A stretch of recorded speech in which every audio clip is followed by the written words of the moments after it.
Good evening बच्चों, आप सबका राम सर मैथ क्लासेस में स्वागत है। प्यारे बच्चों, कल मैंने क्लास 10th के मैथमेटिक्स में इंट्रोडक्शन ऑफ ट्रिग्नोमेट्री के विषय में चर्चा की।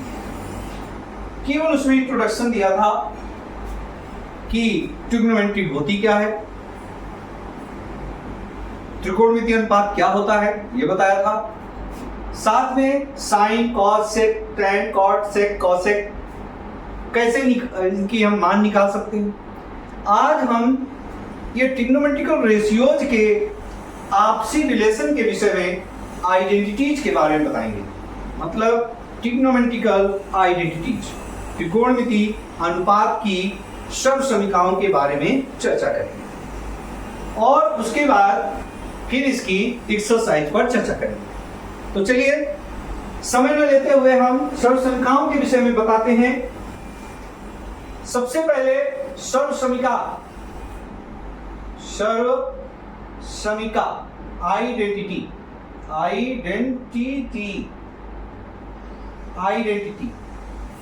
सर्वसमीका आइडेंटिटी ये क्या होता है? जब सर्वसमीका आइडेंटिटी का मतलब एक प्रकार से फार्मूले होते हैं और हमारे पास ट्रिग्नोमेट्री में जो फार्मूले हैं, पहले आता है साइन थीटा। साइन थीटा को हम लिखते हैं 1 कॉसेक थीटा। अब ये sine theta is equal to 1 cosec theta कैसे हुआ? आप सबको मालूम है, कल मैंने बताया था। क्या बताया था? कि sine theta is equal to perpendicular upon hypotenuse होता है और cosec theta is equal to hypotenuse upon perpendicular होता है।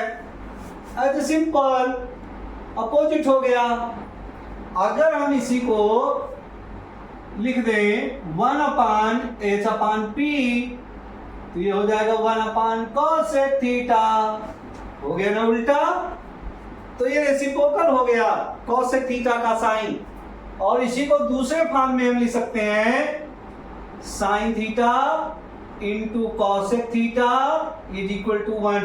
ये भी आइडेंटिटी बन जाती है।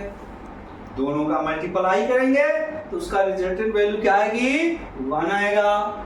इसी प्रकार से cos theta is equal to 1 sec theta होता है और इसका भी फार्मूला बन जाता है cos theta into sec theta is equal to 1।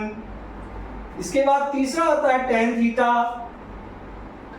tan theta के दो मान होते हैं, sin theta upon cos theta होता है और tan theta is equal to 1 cot theta reciprocal भी होता है। अगर हम बात करें तो implies that tan theta into cot theta की वैल्यू भी 1 होती है। इसी प्रकार से अगर हम बात करें cot थीटा की तो ये भी आपका cos theta upon sin theta और ये आपका cot theta is equal to 1 tan theta भी होता है। क्लियर हो गई बात? इसी प्रकार से अगर हम sec थीटा की बात करें तो sec theta is equal to 1 cos theta होता है और cosec थीटा की बात करें तो 1 sin थीटा होता है। ये मेन आपके आइडेंटिटी थी। इसके बाद कुछ आइडेंटिटी और हैं, उन आइडेंटिटी के बारे में चर्चा करते हैं। sin square theta plus cos square theta is equal to 1 होता है। इसी से हम निकाल सकते हैं implies that sin square theta is equal to 1 minus cos square theta और इसी से दूसरा निकलता है cos square theta is equal to 1 minus sin square theta. Same इसी प्रकार से आप लिखते हो sec square theta minus tan square theta is equal to 1 होता है, मेन आइडेंटिटी। इसी आइडेंटिटी से निकलता है sec square theta is equal to 1 plus tan square theta और कभी भी यूज होता है और tan square theta is equal to sec square theta minus 1। अब अगली आइडेंटिटी है cosec square theta minus cot square theta is equal to 1। अगर इसी से निकालें तो cosec square theta is equal to 1 plus cot square theta होता है और cot square theta is equal to cosec square theta -1 होता है। तो बच्चों ये आइडेंटिटीज का हमने आपको बताया जो ट्रिग्नोमेट्रिकल में आपकी आइडेंटिटीज इस्तेमाल होती हैं। अब हम चलते हैं एक्सरसाइज की तरफ। चलिए बच्चों अब हम क्वेश्चन स्टार्ट करते हैं। इसके पहले भी आपको मैंने फार्मूले बताए इसको, और उसके पहले वीडियो में इंट्रोडक्शन बताया। अब सीधे क्वेश्चन पे आते हैं। क्वेश्चन है एक्सरसाइज 10.1 का, एनसीईआरटी बुक का सॉल्यूशन है।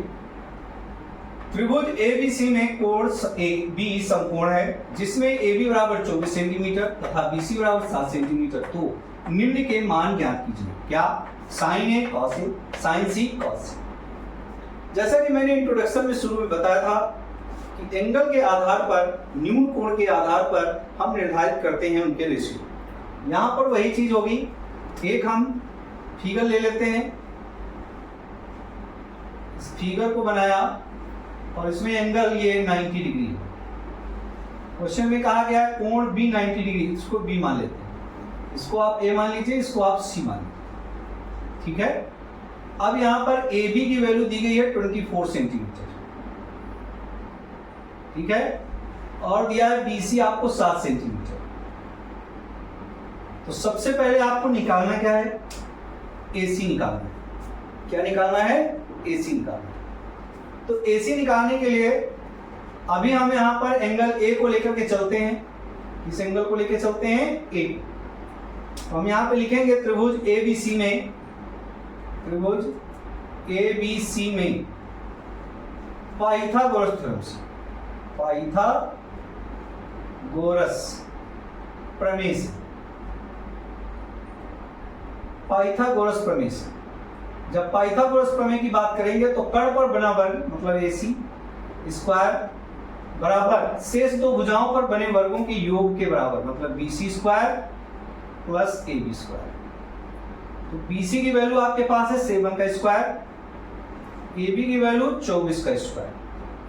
7 का स्क्वायर 49 होता है, 24 का स्क्वायर 576 होता है। इन दोनों को जोड़ दें तो 625 होता है।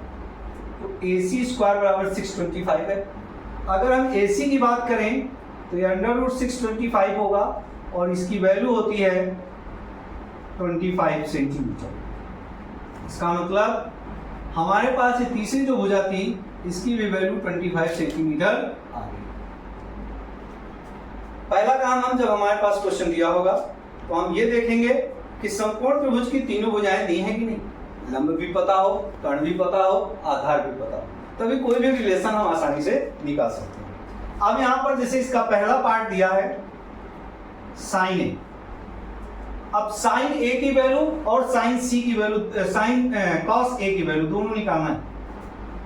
साइन ए बराबर क्या होता है? कल बताया था हमने, कल के वीडियो में बताया था लंब बटे कर्ण।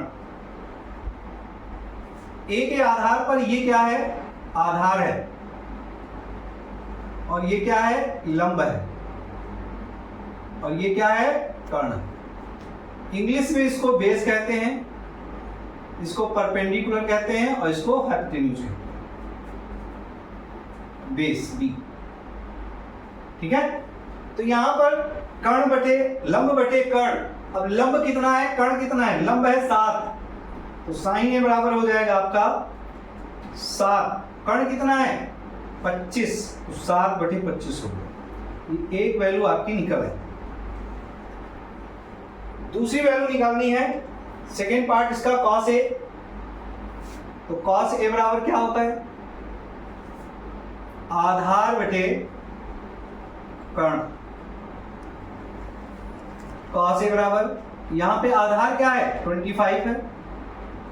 कर्ण कितना है? 20 आधार 24 है, कर्ण कितना है? 25 है। तो ये भी आपका निकल आया। कॉस ए की वैल्यू भी निकल गई और साइन ए की वैल्यू निकल गई। लेकिन सेकेंड पार्ट फिर दिया है। सेकेंड पार्ट में कहा गया कि आपको निकालना है साइन सी और कॉस सी। फिगर में थोड़ा सा चेंजिंग हो गई। सब कुछ वही है, बस थोड़ी सी चेंजिंग, ये कोण भी ही रहेगा, ये 90 डिग्री ही होगा, ये आपका 24 सेंटीमीटर ही रहेगा, ये आपका 7 सेंटीमीटर ही रहेगा, और ये आप निकाल चुके हो 25 सेंटीमीटर ही रहेगा। बस फर्क ये हो गया, ये A है, ये C है, तो यहाँ पे एंगल हमने C ले लिया। पहले एंगल कौन सा था? A, अब एंगल कौन सा हो गया? C। जब एंगल C हो गया तो उसके आधार पर, हमने कल के वीडियो में आपको समझाया था, उसके आधार पर आपको क्या करना है कि बेस और परपेंडिकुलर चेंज हो जाएगा। तो क्योंकि C ये है तो ये आपका परपेंडिकुलर हो गया और ये आपका बेस हो गया। हाइपोटेन्यूज में कोई परिवर्तन नहीं, ये आपका लंब हो गया, एक मिनट, ये आपका बेस हो गया और ये आपका परपेंडिकुलर हो गया, ये आपका आधार हो गया और ये आपका लंब हो गया और ये आपका कर्ण हो गया। ठीक है, तो लंब आधार कर्ण, एंगल C है तो C कोण बना रहा है, इसलिए ये भुजा BC आधार हो गई, और ये इसके सम्मुख है कोण C के BA, इसलिए ये लंब हो गया। तो यहां पर वैल्यू हम निकालेंगे sin C बराबर, फिर फार्मूला वही, लंब बटे कर्ण। अगर हम इसको ऐसे नहीं समझाते तो यहां आप लंब उठा करके क्या रख देते? 7, पर यहां पे लंब क्या हो जाएगा? sin C बराबर 24/25। ये आपका sin C की वैल्यू आ गई, इसकी वैल्यू आ गई sin C। इसके बाद आपको निकालना है cos C। cos C बराबर होता है आधार बटे कर्ण। cos C बराबर आधार कितना दिया है? 7, कर्ण कितना दिया है? 25। आपका cos C भी आ गया। तो ये आपका क्वेश्चन कंप्लीट हो गया। तो यहां पर आपको इन चीजों पर ध्यान देना है, तभी आप सवाल आसानी से लगा सकते हैं। ठीक है, तो इसकी प्रैक्टिस करिए, इसके पहले के वीडियो को भी अच्छे से समझिए, देखिए। अगर कोई चीज समझ में नहीं आती है तो आप पूछिए, और इस वीडियो को भी ध्यान से देखिए, फिर अगला सवाल अगले वीडियो में हम आपको समझाएंगे।